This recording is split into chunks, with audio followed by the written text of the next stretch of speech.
And I've said for years, and I remember telling you this, Alex, that should Bill Clinton have been impeached? Absolutely. But it shouldn't have been for sex. It should have been for giving our weapons technology and nuclear technology to China.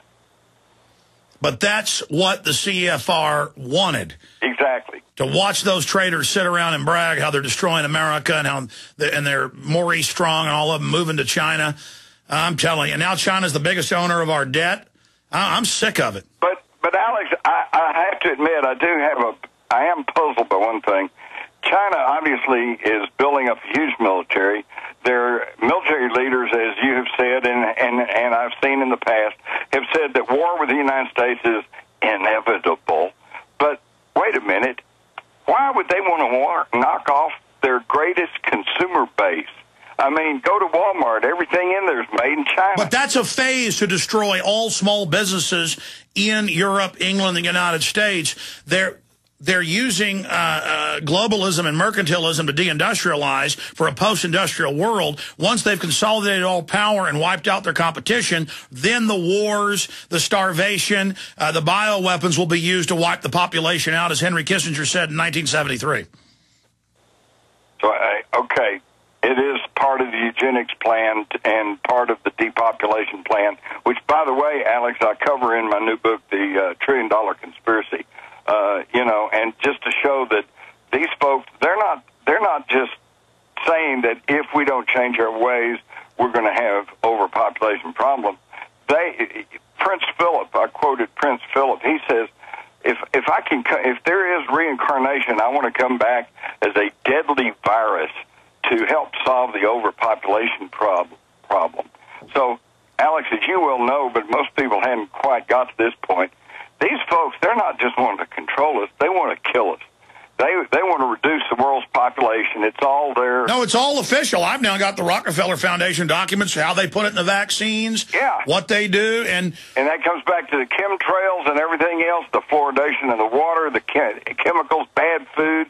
They want to kill us, and people need to understand this, because when you're sitting there preaching on street corner, Alex, and it's not just a philosophical debate. This is a matter of life and death. I know, and I see bureaucrats and people and cops laugh at me sometimes. Most of them don't. I mean, because you got a uniform and a badge, you think you're part of the system, so the system couldn't do wrong. I mean, my biggest piece of evidence is the tens of thousands of admitted murderous chemical, biological, radiological tests that our own government's done, and every other major government's been caught, murdering their own military, their own bureaucrats. Oh, yeah. I mean, these people practice evil to see if they can get away with it. It's all very scientific. Now, listen, give me your WikiLeaks data.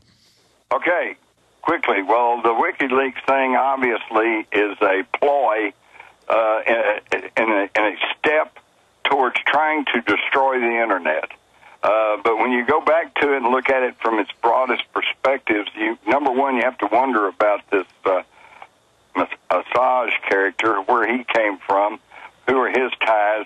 The thing that really gets me is that WikiLeaks is on Pirate Bay, P2P services out of Stockholm, Sweden, which is owned by Carl Lindstrom, a self-professed Swedish neo-Nazi. So, wait a minute, is this all, again, another false flag thing? They've admitted that none of the information that has been made public through WikiLeaks has actually done any harm. It's just kind of embarrassed to these governments, okay? So it's kind of like a limited hangout to get everybody upset. And now you have idiots that are calling for Julian Assange, so they're calling for his execution. And here's the thing. Years ago, if the playing field was level, as we've all been taught, and government's in its place to serve and protect us, and God's in the heaven and is all right with the world, well then, I would tend to say, yeah, that's kind of bad, releasing out secrets from the government. But when you go back and see that the government has been caught lying to us, not once, twice, 3 times, 4 times, on and on and on, all they do is lie to us, then I'm sorry, anyone who tries to bring out truth, good, bad, or indifferent, we should be supporting that rather than condemning it. But I think it's simply, considering the connections, it's just simply a ploy to raise up this public indignation. Well, that's the psychological warfare op. Exactly. They make you support Assange because if you don't support him, they're going to set the precedent to shut down the web and arrest people that are leaked information like you or I, who've gotten many leaks over the years. But expanding on that, they now admit they're going to use it to start curtailing the web, and the UN has announced that just a few days ago. CTV out of Canada, internet groups fear UN could threaten cyberspace. They want to bring in a new sedition act. You've already got the Cybersecurity Act of 2010 they're trying to push through, which gives the president a kill switch. Yeah. No, it's very suspect. And Assange admits he's excised stuff at the request of agencies. So I can't sit in judgment of Assange.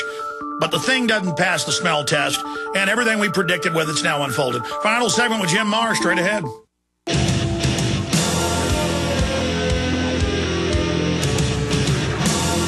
Jim Marrs is our guest. If you want to get his new book, it's a New York Times bestseller, The $1 Trillion Conspiracy.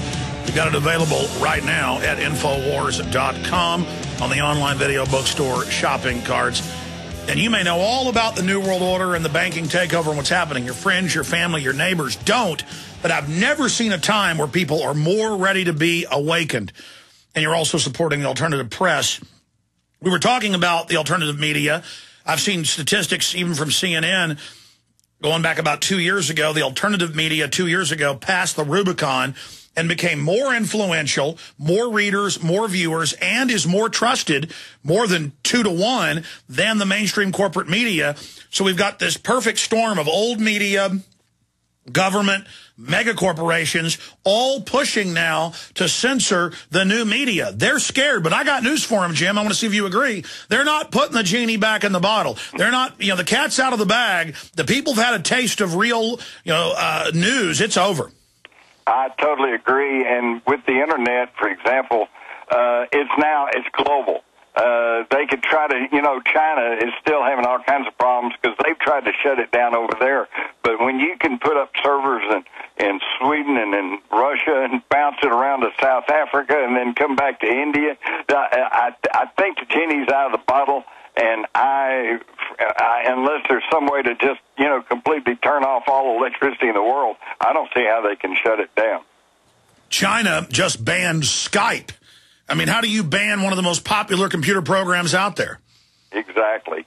But that shows how desperate they're getting. And, of course, they're getting desperate in this country, too. And they even have a worse problem here because they've got to somehow bulldoze their way through Congress and through everything else, through the FCC. And, they've got a lot of control, but they don't have total control. And people are beginning to wise up and realize that. Well, it's an incredible new book, and congratulations on it being so successful. The $1 Trillion Conspiracy, How the New World Order, Man-Made Disasters, and Zombie Banks Are Destroying America. Again, available at Infowars.com or by calling 888-253-3139. Jim, in just a minute or two, because we're almost out of time, and I appreciate you joining us here, one of the last shows of the year, to give us a synopsis of the book. Okay, well, it's here's what's wrong with this country, here's who's behind it, and here's what to do about it. In a lot of my past books, Rule of Secrecy and The Rise of the Fourth Reich, etc., people always said, well, you're always telling us this bad news, what can we do about it? What's the good news? So actually, there's a whole section in the back of my new book, The $1 Trillion Conspiracy, that says here are ways to fix a broken society. And there's a lot, and unfortunately, though, most of them would all come back to either rescinding or passing new legislation, which then brings it back to Congress, which is either bought and paid for or totally intimidated through secret terror. So we've got to do something about shaking up Congress.